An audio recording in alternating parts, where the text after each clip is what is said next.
Bienvenue sur le podcast d'Ele, le point de rencontre où experts et passionnés se retrouvent pour explorer les territoires du software asset management, du cloud et des achats IT.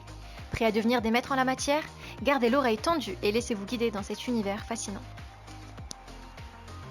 Bonjour à tous et bienvenue dans Ele, le podcast dédié au software asset management et aux achats logiciels. Aujourd'hui, j'ai le plaisir de recevoir Pierre Bichon.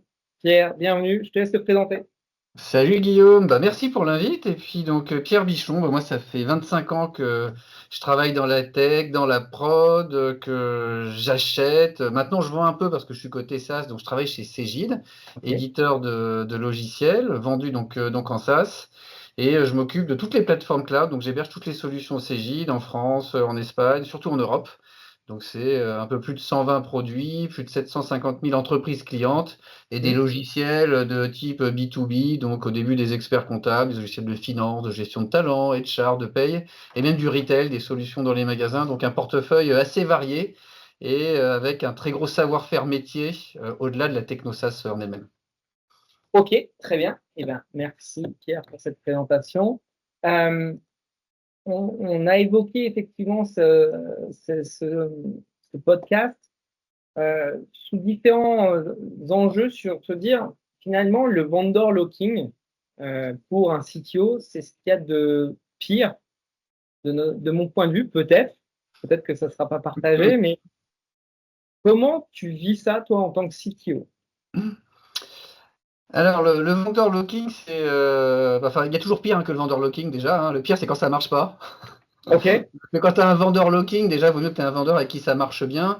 Ce qui est compliqué, c'est quand ça se tend. Soit ça marche moins bien, soit on t'annonce des conditions financières un peu différentes, soit on t'annonce des fins de produits que tu voulais pas. Donc là, c'est vrai que c'est toujours un peu plus désagréable ce côté lock-in et je dirais de nature en général, on aime bien la liberté. La liberté, c'est d'avoir le choix. Donc dès qu'on est lock-in, que ce soit avec un vendeur ou autre chose, de toute façon, on n'aime pas trop. Et je pense que sur la liberté, c'est bon aussi, et ça fait partie de nos valeurs dans le pays, donc on va essayer de les défendre un peu. Mais ce que je veux dire par là, c'est que le vendeur lock-in peut aussi être une solution au départ, parce qu'on n'a pas besoin d'avoir 10 vendeurs quand on est petit. Il y a une notion de diversité et de liberté qui est intéressante aussi quand on commence à croître en taille, parce que d'avoir plusieurs vendeurs et d'avoir une petite surface, finalement, c'est plutôt de la complexité de l'avantage. Et d'avoir qu'un seul vendeur, ça peut être des solutions, tu vois, va tout intégrer. Donc, tu t'occupes pas de comment marche la techno, tu t'occupes plus de ton business et finalement, c'est pas plus mal. Il peut arriver à un moment où quand les enjeux deviennent un peu trop forts, ou le risque trop fort d'un côté, donc le terme de lock-in va peut-être prendre un peu plus de puissance, c'est là où ça peut devenir embêtant, quoi. Et comme on n'aime pas être lock-in, on regarde quelles sont les options et qu'est-ce qu'on peut faire. Mais tout dépend de la puissance du lock-in et du risque en fait que tu souhaites couvrir au final. Et du coup, j'entends plusieurs points pour le vendeur locking peut être choisi. C'est très bien parce que tu l'as dit, tu te concentres sur ton business. Et parfois, tu peux chercher à faire du double sourcing. Et là, du coup, tu vas te rapprocher de ton meilleur ami, c'est le Chief Procurement Officer, logiquement.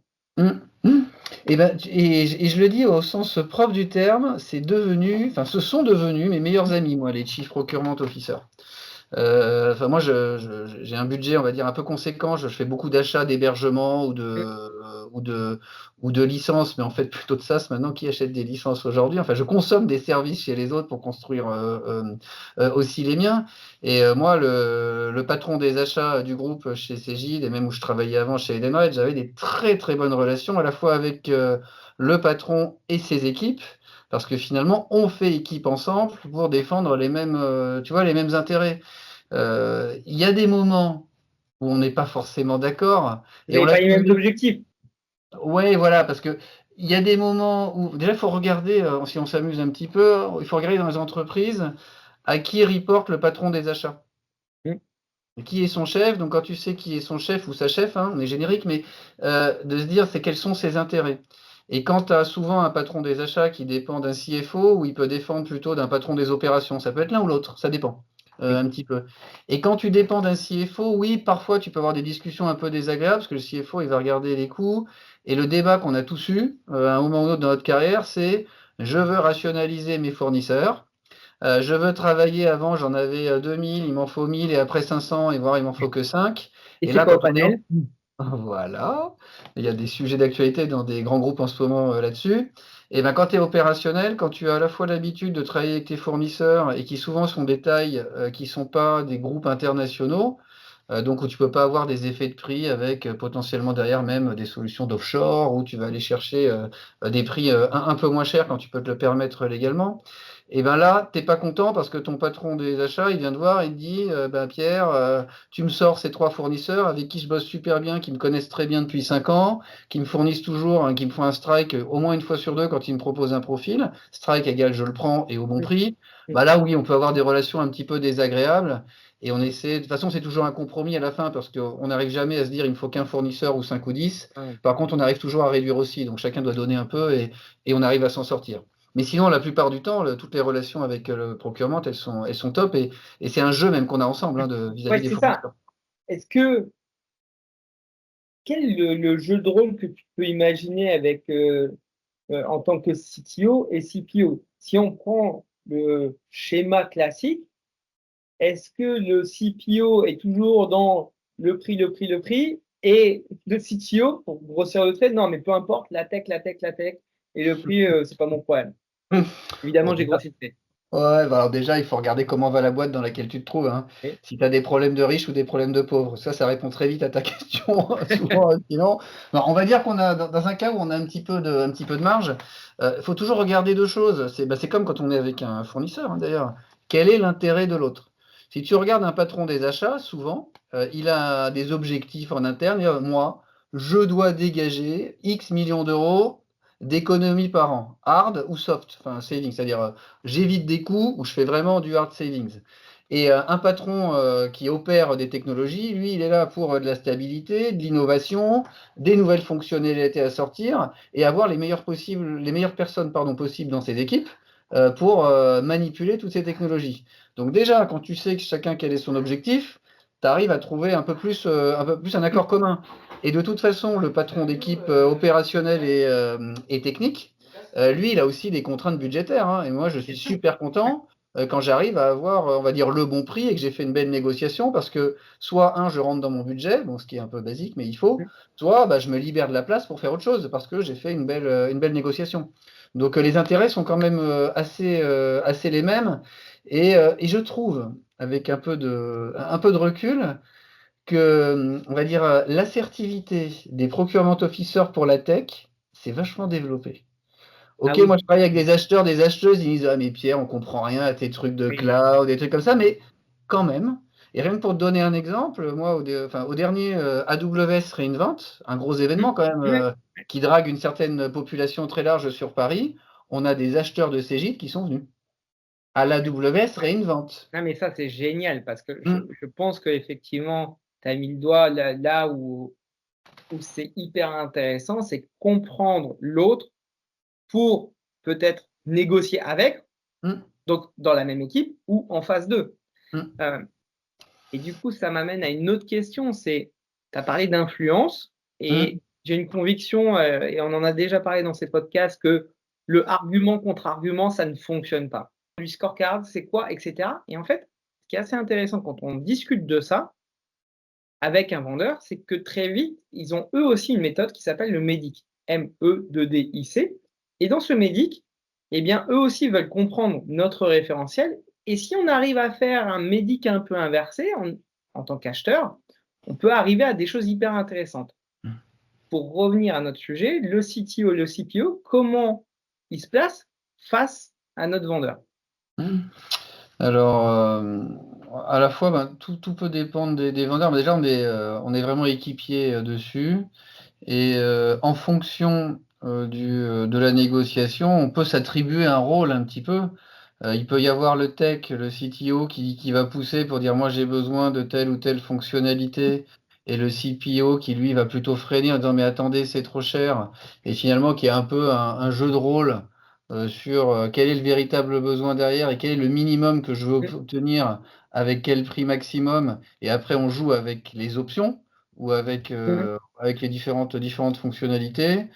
Et puis, il y a toute cette notion aussi de temporalité où on se met d'accord en amont Ouais. pour se dire quand est-ce qu'il faut qu'on signe.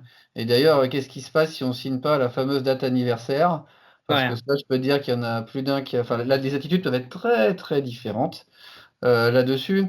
Mais bon, enfin, pour résumer, je pense que c'est véritablement deux personnes qui ont un intérêt commun. Et plus on se connaît, et surtout plus on a fait des négociations ensemble, entre CTO et CPO, plus on est efficace. Et moi, ça doit faire,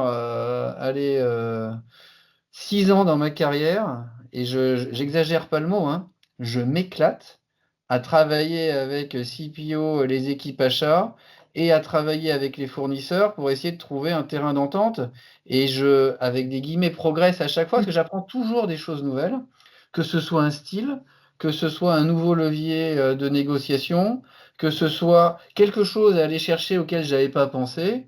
Et là, j'ai pléthore, je dirais, de cartes ou d'options. Je vais dire, bah attends, ça marche pas là-dessus, bah, je vais essayer autre chose. Et à la fois pour l'intérêt de ma compagnie, de mon service, et sans non plus être insultant pour le vendeur, hein. Parce qu'une Non, relation déséquilibrée, ça marche pas. Et un truc je pense, qui est hyper important, c'est de comprendre quel est l'intérêt du vendeur et sur quoi il est prêt à lâcher, et sur quoi il est intéressé. Parce que si on partage de façon la plus transparente possible quels sont les leviers qu'on a et sur quoi on est intéressé, plus c'est facile pour trouver une solution. Après, on n'a évidemment pas les mêmes intérêts, hein. Moi, je veux exactement. toutes les fonctionnalités pas chères et le vendeur, il faut faire un max de marge et s'engager sur 5 ans. Donc, c'est pas la même chose. Ouais, oui, c'est clair. C'est clair et aussi parfois le vendeur, ce qui est pas parfois étrange, hein, c'est que le vendeur a une stratégie ou des objectifs qui ne convergent pas avec son éditeur, Hmm. son employeur. Hmm. Alors là, c'est encore plus complexe. Oh oui, il y a Heu, parfois des intérêts individuels et vaut mieux essayer de les connaître, et d'où l'intérêt d'avoir un peu de proximité entre nous, parce que quand on se connaît, on se dit plus de choses et puis on fait plus de quality time, et plus de quality time, ben, une meilleure relation professionnelle, hein. Et juste un dernier truc, enfin, mmh, là-dessus, c'est que faut pas oublier qu'on doit construire des relations de confiance dans le temps. Regardez quel vendeur aujourd'hui a telle solution, demain il aura d'autres solutions, après-demain ça sera un concurrent qui va faire les mêmes solutions, puis ton vendeur initial il va sortir une nouvelle version, donc tu vas avoir envie de travailler avec lui. Donc malheureusement les commerciaux ils changent beaucoup de compte. oui. Par contre la relation et l'émotion que tu peux avoir avec un vendeur, elle reste à vie. Et moi je Ouais. peux te dire que j'ai certains vendeurs qui m'ont fait mal, plus jamais je travaillerai avec eux. Plus jamais. Et ça, Ouais, j'ai beaucoup de alors mémoire qu'ils peuvent là-dessus avoir parce la que super solution, quoi. ouais, et ben, je peux te dire ils partent avec un énorme biais aujourd'hui pour refaire du business. Et la chance que j'ai, c'est que le paysage de la tech aujourd'hui, il y a plus de choix que de vendeurs désagréables ou qui ont des mauvaises solutions. Donc il y a beaucoup plus de choses positives à aller chercher qui finalement évitent d'aller revoir des gens avec qui on a moins envie de travailler. Donc les relations à la fois sur les personnes et sur les boîtes, pour moi, elles sont primordiales dans le temps parce qu'on se recroise toujours. Bien Enfin, on se sûr. recroise très souvent, on va dire ça comme ça. Et je suis bien C'est d'accord. pas des menaces, hein, c'est juste du Non, non, gentleman. non, c'est pas des menaces, c'est Ouais. juste travailler avec des personnes. Enfin, Voilà, des personnes qui ont des valeurs ou pas. Et moi, je m'en souviens en tout cas. tu as parlé d'un autre point aussi sur la gestion du temps, du planning et là, en fait, parfois, il y a des jeux de pression, de bluff. C'est: «Ah bah, monsieur le client, vous savez quoi? On n'a pas d'accord le 30 au soir, je coupe». Mm. Est-ce que tu as déjà eu des coupures? Sans forcément citer de nom, hein, mais Mm. comment tu gères ça? Et sans tout divulguer non plus, mais Mm. comment ça se passe dans un CTO d'une boîte de tech qui doit rendre des services aussi par ailleurs, hein? Et en Mm. même temps, tu as du business croisé dans tous les sens. Mm. Bah déjà, je te retourne la question. T'en connais combien de coupures violentes dans ta carrière dont tu aurais entendu parler? Alors moi, dans ma carrière avant chez Elé, 0. Ok, Pure violente chez Elé depuis 8 ans, 0. ok. Bah, je crois qu'on a répondu à la question. En fait, c'est une menace qui n'est jamais activée. Mmh. C'est un peu comme la bombe nucléaire, hein. Pour avoir la paix, il faut préparer la guerre. Donc, il y a cette menace derrière, mais elle n'est jamais activée. Pourquoi? Parce que si elle est activée, c'est la terre brûlée après derrière, et c'est une terre brûlée entre les parties prenantes, évidemment. Et là, quand je te dis tu me fais mal, je te fais mal, je m'en souviens. Là, je m'en souviendrai toute ma vie si quelqu'un me le fait, hein, bien sûr. Mais surtout, c'est un exemple et un message que tu envoies au marché qui est catastrophique. Si telle société, quand on arrive au bout, ils n'arrivent pas à se mettre d'accord, ils coupent, mais le mal que ça va leur faire en termes d'image de faire ça, ce sont des, je ne vais pas dire des voyous, mais ce sont des gens qui ont aucun respect du service et qui sont vraiment très très court-termistes. Il y a un seul cas où je pense que ça s'applique, et moi je l'ai vu, c'est quand tu as des, je vais dire, donner deux exemples. Allez. Quand tu as des toutes petites surfaces, on va parler de peut-être quelques K euros par an. C'est un tout petit contrat. Par contre, c'est un contrat parmi 100 000 ou 200 000 contrats d'un fournisseur. Là, je veux bien entendre que tu ne peux pas avoir une relation privilégiée de discussion. C'est plus je consomme quelque chose comme je vais au supermarché, je l'achète, bah, si j'ai pas de tout, j'achète plus, je coupe, à la rigueur. Et l'enjeu, d'ailleurs, de toute façon, souvent, il n'est pas systémique quand ça arrive. Et là, je veux bien l'entendre parce que tu n'as pas le temps de rentrer dans une négociation, de demander toujours plus. Et il faut savoir arrêter de négociation au moment. Fine, ça peut exister. L'autre cas, moi je pense, et je ne l'ai pas connu, mais je pense que je pourrais y être confronté si jamais j'étais dans ce type de relation, ça serait un cas où il y a vraiment une notion de non-respect et de mauvaise foi, ou de triche, ou de, enfin, de choses vraiment. Euh, la Qui touche relation est l'ego. complètement biaisée, déséquilibrée. Et qui touche l'ego. Bon, après, quelle que soit la raison, mais je veux dire, si des gens mentent, ont des mauvais chiffres, et tu mets de la bonne volonté, où tu dis je te reviens semaine prochaine et on fait le meeting, et tu reviens au bout de 4 semaines. Bah, au bout d'un moment, il faut quand même commencer à afficher prendre ses responsabilités et pouvoir décider et se mettre autour de la table. Mais moi, un fournisseur qui me dit je vais couper, honnêtement, il me fait sourire. Parce que je me dis, mais t'as rien compris si tu me dis ça. Tu crois que tu vas me motiver en me disant je vais couper? Motive-moi, on trouve un bon deal tous les deux. Et ça me fait sourire maintenant. Et par contre, il est vrai que quand t'es pas exposé à ce genre de choses, enfin je crois que dans ton métier tu connais, moi dans mon métier je connais, ça fait peur. Tu dis, oulala, qu'est-ce qui va se passer, mes clients? Mais dans les faits, fort heureusement, comme la bombe nucléaire, ça arrive jamais ou très rarement. Top. Merci pour ce témoignage parce que c'est vrai que c'est souvent ah bah ouais mais ils nous ont dit qu'ils allaient couper et bah, souvent nous on dit ouais ok mais fine il va rien se passer donc c'est intéressant d'avoir ton point de vue, merci Pierre. Hmm. Mais je fais quand même attention, hein, je me back un peu, hein. Non mais Parce bien sûr. que t'as beau montrer, dire c'est pas grave et tout, tu fais quand même attention, tu regardes si tu as tes backups, enfin, faut quand même toujours avoir un plan B, parce que Et si bonne jamais tu tombes préparer. sur une folle ou un fou en face, il faut quand même faire attention, parce que tu portes Non des mais intérêts qui sont au-delà des tiens. oui, bien sûr faut toujours être préparé mais dans les faits moi je l'ai pas vu. Hmm. Sur un peu de la gestion aussi de l'imprévu alors on pense tout de suite sur des augmentations brutales, sur des changements de business model, sur des changements de métriques. Euh, Est-ce qu'un CTO, comment il s'y prépare à tous ces sujets-là? Parce que c'est en constante évolution. Tu l'as dit, la tech a pléthore d'acteurs. Comment tu gères ces enjeux-là? Alors, gestion de l'imprévu, ben, par définition, c'est quelque chose que tu n'as pas demandé, et c'est rarement quelque chose qui t'apporte de la valeur. C'est quand ça arrive. Donc, tu vas devoir mobiliser du temps, de cerveau, de tes équipes pour faire quelque chose qui va se traduire par de l'évitement de coûts et rarement par des économies brutes. Donc, faut tout de suite te dire, oulala, dès que je vais y passer un peu de temps, je vais pas avoir à y gagner grand-chose, mais je vais plus avoir une attitude d'éviter de perdre.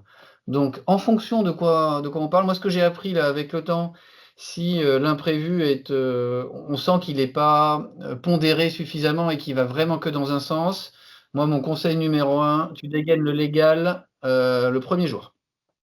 Tu prends ton département légal, tu vas leur expliquer la situation et tu dis que par rapport à ce que ton fournisseur veut t'imposer, tu lui dis attention, vous ne parlez pas juste à un CTO qui a un budget ou pas un budget, vous parlez au légal d'une entreprise. Déjà, ça aide à faire réfléchir pour dire mon imprévu, est-ce qu'il est suffisamment fort ou pas. Donc ça, c'est mon premier, je dirais premier conseil. Et après, comme dans toute négociation, en fonction de la bonne volonté qu'il y a en face de qu'est-ce qu'ils veulent en tirer de cet imprévu, hein, que ce soit un audit, que ce soit une augmentation de prix à la Broadcom et tous ses amis Bien sûr. ou autres, et ben là, tu essaies de faire un petit peu quand même de rationnel au départ, Ouais. de se dire pourquoi.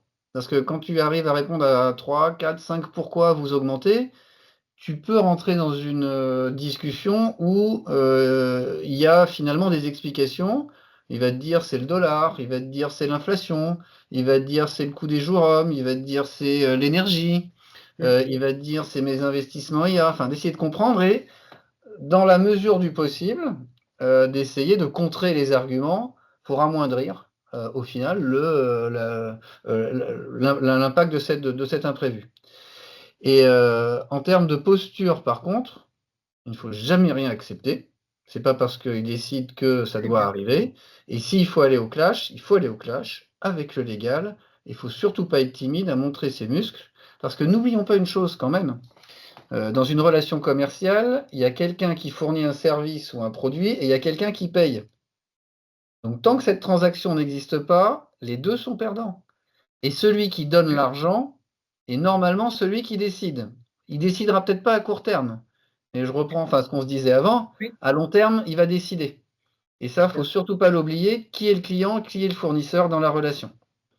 Et quoi qu'il arrive, montrer les muscles, ne pas être timide, que ce soit un grand hyperscaler ou un petit fournisseur local, c'est pas parce qu'on est petit, un groupe de 5000 personnes, 100 000 ou 200 000, qu'on n'a pas le droit de se défendre et de faire valoir ses arguments. Parce que tout contrat, eh ben, le fournisseur, il a envie de le signer parce que c'est de la rentrée de revenus, hein. Et s'il ne le Ouais, signe pas, c'est la perte pour lui, hein. ouais, et effectivement, tous les éditeurs sont focalisés sur l'ARR, sur la croissance de cette ARR, et toute attrition ou perte de revenus, enfin, c'est un drame pour l'éditeur, pour le vendeur, qui devra compenser par ailleurs. Mm. Euh, Et c'est un bon point d'ailleurs quand tu dis, enfin là tu vois la compensation, quand on parle à des très gros éditeurs ou fournisseurs de services qui ont beaucoup d'éléments dans leur portefeuille produit.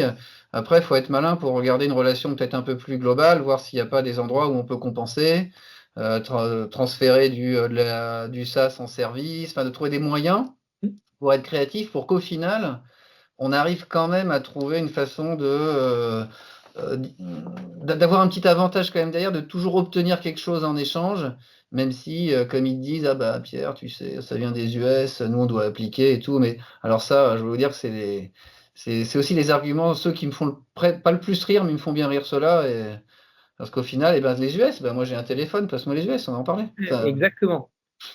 Exactement. Et typiquement, avec certains éditeurs, on a des discussions, on dit, bon, elles sont pas toujours simples au départ, mais c'est de dire, je gaspille ou je n'utilise pas un certain nombre de services, hmm. qu'est-ce que j'en fais? Est-ce que je reste comme ça ou est-ce que toi, tu as des intérêts à ce que j'achète d'autres services qui pourraient avoir de l'intérêt pour moi? Hmm. Et dans ces cas-là, qu'est-ce que j'y gagne, quoi? Hmm. Ce genre de discussion est hyper intéressant, je pense. Et là, il faut être bien prêt avec les équipes IT et les équipes achats à mener ça. Et parfois, ça surprend. Et je l'ai déjà dit dans ce podcast, mais on commence parfois des négociations par rends l'argent. On n'a pas utilisé, Hmm. rends cet argent, Hmm. et puis on commence à négocier comme ça. Et en même temps, bah, peut-être qu'il y a des nouveaux besoins. Alors, s'il y a des nouveaux besoins, tant mieux. S'il n'y a pas de nouveaux besoins, là, c'est un peu plus compliqué. Ouais. Et puis dans l'ensemble, normalement, enfin, les fournisseurs, ils essaient de conserver un revenu chaque année et de le faire croître. Et on peut avoir une certaine flexibilité pour dire sur certains types de produits. Certains types de produits peuvent être plus ou moins incentivés dans leur politique en interne, avec des crédits, avec des choses. Donc, d'où l'intérêt, une fois de plus, de bien comprendre quels sont les leviers qu'il y a côté fournisseur pour au final trouver un équilibre. On a tous envie de vendre plus, de vendre plus cher dans la durée et d'augmenter. Enfin, ce monde de croissance, il s'arrête un petit peu jamais, quoi. Sur le truc imprévu, c'est, je pense aussi en 2026, l'arrivée de l'IA. Mm. Donc, il y a plusieurs phénomènes. C'est que l'IA, au départ, on se dit, bon, bah, comment ça va m'aider, des ROI, etc. Mais aussi, on travaille d'autres axes en ce moment, et j'aimerais bien avoir ton point de vue sur est-ce que si un éditeur a des postures délirantes, bah, je prends mon IA, n'importe laquelle, Gemini, Claude, j'en sais rien, pour en citer plusieurs, et je vais redévelopper tout ou partie de ce soft pour me passer de fonctionnalités que je ne pouvais pas me payer, ou bien que l'éditeur me coupe, ou j'en sais rien. Qu'est-ce que tu en penses de ça? Est-ce que c'est des sujets qui sont en cours chez Cegid sans rien divulguer, ou bien c'est un fantasme d'acheteur et un levier pas crédible? Alors déjà, si on regarde un thème sur comment pricer l'IA, Ah ouais, bah c'est là, déjà oui. un casse-tête. J'avais lu un article qui était passionnant, je te le fournirai, qui demandait sur les éditeurs plutôt, enfin sur les boîtes tech, combien elles faisaient de changements de pricing en moyenne par an. Et depuis que l'IA est arrivée, on arrive à des moyennes qui peuvent dépasser 3 changements de pricing par an. Donc Ouais, imagine quand tu es client, que tu signes un contrat, oui. il faut que tu t'adaptes à 3 changements. Et en plus, tout le monde se cherche là, actuellement sur l'IA, dans le sens où bon, bah, le SaaS per site, là, enfin, par utilisateur actif, est-ce que c'est l'avenir? Est-ce que par rapport à l'IA, bah, finalement, j'offre 10% de fonctionnalités en plus dans le but de conserver ma base d'utilisateurs? Et regardez, je continue à innover et je vous price pas plus, donc restez chez moi, c'est bien. Est-ce que je vais pricer à l'utilisation? De dire tu consommes tant de tokens en fait planqués derrière et donc bah, il y a des coûts, hein, c'est pas de la magie et dans les data centers et chez les créateurs d'IA qu'il faut rémunérer. Ou est-ce que encore plus sioux, et ça c'est un peu je pense le cauchemar des CFO, mais il faudra que tu leur demandes, mais est-ce que je price en fonction de la valeur ajoutée, enfin de la valeur apportée? Comment je la Ah, mesure? Un, et surtout, bah, si la valeur augmente, ça coûte plus cher. Et là, pour faire tes budgets, tu rentres dans un mode panique. Et c'est d'un du autre côté, c'est un n'importe problème vertueux parce que c'est comme, enfin, si tu payes plus d'impôts, c'est que tu gagnes plus d'argent. Donc, ce sont deux bonnes tendances. Par contre, l'ego, il prend cher et puis la planification financière, je pense, elle prend un petit peu cher. Après, pour revenir à ta question sur la dépendance un peu à l'IA, il faut regarder si tu prends un modèle qui est un peu générique et quand tu regardes un chat GPT avec ses modules qui est capable de faire un peu tout, tu veux d'un modèle un peu spécialisé. Et surtout, le nerf de la guerre derrière, c'est comment il a été entraîné sur tes datas. Et donc, en fonction de comment tu l'as entraîné sur tes datas, tu vois aussi si tu peux le remplacer par un autre facilement ou pas. Et ce qu'on observe quand même aujourd'hui, c'est que tu es capable de faire beaucoup de choses avec la majorité des acteurs du marché. Donc, tu es capable, en fonction quand même de ton architecture sous-jacente, où est-ce que tu stockes tes données et compagnie, mais tu bascules beaucoup plus facilement, je pense, d'un Claude à un Gemini, à un ChatGPT, que d'un VMware à un Ah oui, Nutanix non, mais ça, à un c'est clair. autre. On est dans des, Non, mais des ça, mondes c'est. d'agilité bien, bien, bien plus faciles, quoi. Et du coup, est-ce que ce genre d'outils, c'est des réflexions que tu t'es déjà posées ou que tu aimerais creuser sur se dire, bah, très bien, enfin, j'ai une relation conflictuelle avec un acteur, je Hmm. vais utiliser une IA pour redévelopper les fonctionnalités dont j'ai besoin. Ah bah alors, déjà, utiliser l'IA pour redévelopper, c'est fabuleux, que ce soit que je sois fâché ou que je sois sur un truc legacy qu'il faut transformer. L'IA est très bonne aujourd'hui pour transformer, on va dire, d'un langage vers un autre. Ça peut être de la voix vers du texte, du Python, telle version vers telle version, du PHP vers telle version. C'est génial pour ça.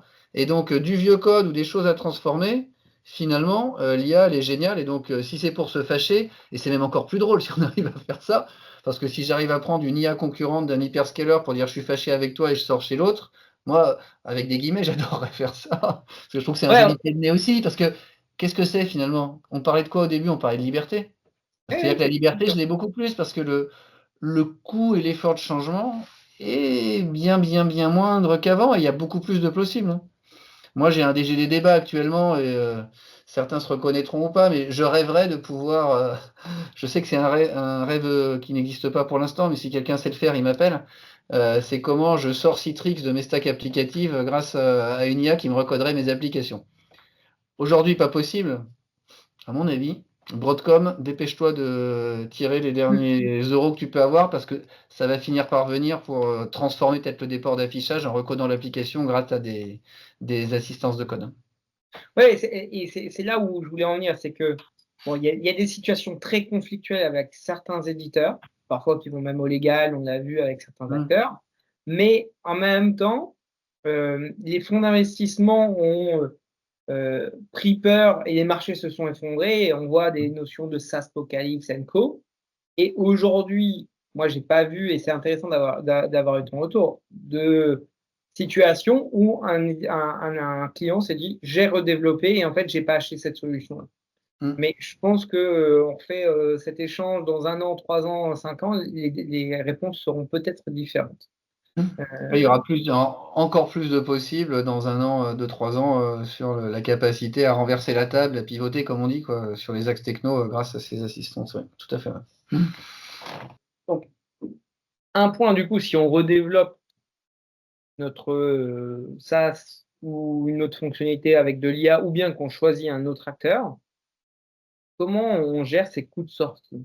Est-ce que tu as déjà eu des expériences et une expérience à partager sur soit des pots de banane que tu as pris pour éviter, soit quelques conseils, quoi. Ouais, alors le coût de sortie, c'est toujours vu comme une opportunité d'un côté en disant de toute façon j'ai le choix, et puis après dans la réalité, quand est-ce qu'on sort vraiment? Parce que sortir, sans faire de choses trop basiques, ça veut dire que tu passes du temps à aller à l'extérieur alors que tu n'es plus à l'intérieur chez toi, donc tu développes plus tes fonctionnalités, et tu passes du temps pour faire à peu près la même chose, parce que si tu dois sortir, c'est qu'on te force à sortir, ou que toi tu as très envie de sortir, hein, et qui t'apporte pas tant de valeur. Donc déjà, c'est une contrainte, la sortie. Donc il faut être sûr d'avoir les bonnes motivations, et c'est là où le côté égo, le côté tu m'as fait mal et compagnie, est-ce que ça vaut vraiment le coup de se lancer dans un programme pendant, quand on parle de socle, de cloud ou des technos qui sont fondamentales, tu t'engages pas sur 2 semaines, hein, tu t'engages sur 6 mois, voire 24 mois minimum de boulot, tu mobilises tes équipes et tes experts là-dessus, et donc c'est un moment de faible croissance, on va dire, par rapport à, tu pourrais utiliser tes cerveaux pour faire autre chose. Donc il faut déjà avoir un véritable moteur, une bonne raison de le faire, soit un risque systémique derrière, peut-être, je dis attends, si je le fais pas, j'ai un risque de mort. Là ouais, ça se discute parce que la techno va mourir, tout et compagnie. Ou alors, tu peux avoir quelqu'un qui te fait miroiter quelque chose qui pourra potentiellement rentabiliser ce coup d'exit un petit peu derrière. Et moi, j'ai très peu d'exemples de véritables coups de sortie. On peut aller dans le passé un peu, si voilà, comme ça fera pas trop d'émotion pour les acteurs actuels. Mais moi, j'étais un grand consommateur de Sun à l'époque. Vous vous souvenez des solutions Solaris, des Qui a été processeurs racheté par Spark. Oracle. Voilà, donc justement, enfin, on peut citer Oracle et ses conditions financières et compagnie. Puis il y avait aussi un cycle technologique où les technologies x86 des processeurs commençaient à grandir, à être stables, pouvoir héberger des gros systèmes, et donc devenaient une alternative fiable et un peu abordable pour remplacer ces vieux systèmes-là. Et ça, oui, je l'ai mené ce combat sur 3 ans pour héberger de la très grosse base de données, des très gros clusters Veritas à l'époque. Et oui, on l'a fait parce qu'on savait de toute façon que technologiquement, il y avait vraiment une inversion des courbes entre Il ces fallait le systèmes faire. Spark très spécialisés. Il y avait Oracle qui arrivait, donc on sait quand Oracle arrive, quand ils parlent pas base de données, c'est qu'ils vont parler à ton portefeuille, donc ça sentait quand même pas super bon. Et donc ça, oui, je l'ai fait à ce moment-là. Si on regarde plutôt aujourd'hui, moi je pense que le coût de l'exit, faut plutôt le regarder comme une menace sur le coût des nouvelles acquisitions. Moi, là où j'observe un levier un peu relatif, c'est quand tu parles, en gros, quand j'ai le choix, donc le dual sourcing, je pense, qui est une très bonne chose quand tu as une certaine taille critique, parce que ça te permet de mieux négocier tes nouvelles acquisitions et ta croissance. Comme tout commercial, toute société qui vend des services, des licences, des solutions, ils sont intéressés à leur chiffre d'affaires, ils ont des objectifs de faire plus X% sur l'année. Quand il y a des nouveaux business, là, ils vont faire beaucoup d'efforts qu'ils ne feraient pas forcément sur un existant, où là, c'est plus la vache à lait qu'il faut continuer à milquer, pardon pour l'expression. Et quand tu es en dual sourcing, tu as cette opportunité-là, je trouve, d'être un peu compétitif et avoir des bonnes discussions et d'être créatif des deux côtés. Mais sur l'existant, d'avoir un véritable exit stratégie, Je pense que c'est un peu du flan. Faut juste, quand même, dans tes architectures nouvelles, de te dire, je dois être le plus flexible possible, adaptable, faire des containers et de se dire, je fais quelque chose qui va être capable de tourner soit sur un open source, soit sur un autre hyperscaler, sans être trop prisonnier de la stack PaaS ou même de SaaS. Et c'est là où il faut gérer plutôt son avenir en ayant l'opportunité, si vraiment il y a quelque chose de dégueulasse à gérer, de pouvoir sortir. Mais pareil, l'exit stratégie, il faut vraiment qu'il y ait quelque chose de très grave pour le Puis mettre en œuvre, travailler, hein. je pense, à tout niveau pour que ça soit, très crédible et l'exposer peut-être à l'éditeur en disant, Mm, bah voilà, si vous déconnez encore ou bien si vous maintenez vos choix de je sais pas quoi, mm. enfin, voilà ce qu'on va faire. Ouais. Et Et parfois, montrer ça peut influencer une négociation. complètement, et puis montrer que c'est pas juste du flan ou de l'intention, mais de prendre une petite souscription chez le concurrent, de faire tourner juste quelques petits trucs.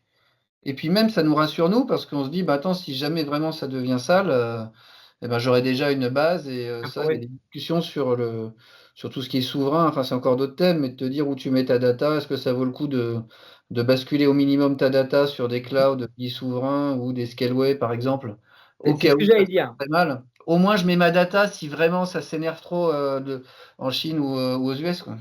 C'est ce que j'allais dire quoi, sur cette dernière question. On parle beaucoup d'indices de résilience numérique, de souveraineté. Comment tu vois les choses de ton côté? Est-ce que c'est un thème d'actualité? Pas du tout. Ou est-ce que c'est devenu un thème d'actualité parce que Trump a dit je vais prendre le Groenland? Alors moi j'ai un avis assez tranché sur le sujet. Analyse sur de quoi tu veux te protéger véritablement, Hmm. et en fonction de ça, tu mets les moyens pour te protéger. Si tu veux te protéger d'une hausse de prix poussée par Trump, tu as intérêt à te dire je veux me faire héberger ou utiliser des softwares qui n'ont aucune dépendance américaine. Et là, ça veut dire quoi? Eh ben, tu vas aller chercher des clouders français qui ont des stacks open source, et là, tu seras tranquille, parce que partout ailleurs, tu as des dépendances américaines. Après, je vais pas rentrer sur le côté loi, Ouais, data, extraterritorialité. Tout ça, si tu veux vraiment te protéger, tu restes chez toi et t'enlèves toutes les dépendances américaines ou chinoises. Et donc, par rapport à ça, aujourd'hui, quand tu poses vraiment la bonne question sur c'est quoi le souverain, pourquoi c'est important pour moi, et puis à la fin, c'est toujours basique, hein? ouais. Tu es prêt à payer combien pour avoir couvert ce risque? Et là, tu te Ou rends alors compte renoncer que... à certains services peut-être, parfois. Comment? Ou renoncer à certains services parce que le Ah service n'est bah pas carrément, disponible. oui, parce que ça, c'est le deuxième aspect de la pièce. Mais déjà, tu vas sur du souverain pour te protéger de quelque chose, et après, en contrepartie, la plupart du temps, tu n'as pas forcément le même catalogue. Mais combien de fois tu vas trouver des clients qui vont être prêts à dire, moi je suis d'accord pour payer plus 10, plus 20%, plus 30%, parce qu'il faut offrir une offre, hein. C'est comme tout, Mhm. hein. Tout elle doit avoir une rentabilité, et tout en ayant potentiellement un peu moins de services. Et là, tu te rends compte que c'est un peu comme le RSE ou le greenwashing à une époque. On en parle beaucoup, mais qui le fait vraiment? Et je dis pas que c'est inutile, hein. Je dis Ouais. que c'est très important pour certains secteurs, pour d'autres. Posez-vous la question si c'est vraiment ça votre plus gros risque ou si c'est pas autre chose, et de quoi vous voulez vous couvrir. Et moi, je trouve ça très vertueux de voir des nouvelles offres européennes, françaises, et dès qu'on peut les favoriser, que ça remplit le bon niveau de service sans nous faire trop de complexité ou d'extra coûts, carrément, faut foncer dedans. Par exemple, chez Cegid, on fait du Mistral AI, Mhm. parce que on n'a pas pris Mistral AI par hasard, hein, parce que il y a ce côté aussi français, souverain, et la techno, on sait où elle est. Top. Dernière question. Si le Pierre d'aujourd'hui croisait le Pierre d'il y a 10 ans, qu'est-ce que tu lui donnerais comme conseil? Ose encore plus. La vie est courte, il y a tellement de choses qu'on peut faire, et quand je vois les possibilités que donne la tech aujourd'hui par rapport à il y a 20 ans, il y a 10 ans, ou même Mhm. par rapport à il y a 2 ans, le choix des possibles, il est fou, donc faut y aller. Et puis il y a certains endroits où on garde de la mémoire, et il y en a d'autres, on n'en garde pas tant que ça de mémoire, mais plutôt on a une vélocité à faire de plus en plus de choses. Et à force de faire de plus en plus de choses, on a de plus en plus de chances de faire des choses bien, quoi, en volume. Donc Pas on allons-y, loupe, mais on expérimentons. fait plus de choses bien. Bah voilà, exactement, ouais. Donc plus oser, ouais, carrément. Et Top. puis continuer à autant s'amuser, parce que notre vie elle est quand même assez fun, et on, c'est pas facile tous les jours, on a des sujets un peu difficiles. Par contre, le champ des possibles, et tous les gens, les personnes avec qui on interagit, que ce soit métier, tech, de la sphère, ensemble, Guillaume, Ouais, on a quand même un joli métier, je trouve. On ouais, apprécie les vacances aussi, mais bon, On aime bien Ouais, l'intrigue. t'as raison. J'ai eu une amie de promo qui est tombée dans les achats IT très récemment. Elle m'a dit c'est un monde de dingue, mais c'est génial. Ouais. Mmh. Qui m'en avait jamais vu. Mmh. Mmh. Merci Pierre pour ce mot de la fin. Je te dis à bientôt parce qu'on va forcément se recroiser. Et Oh puis oui.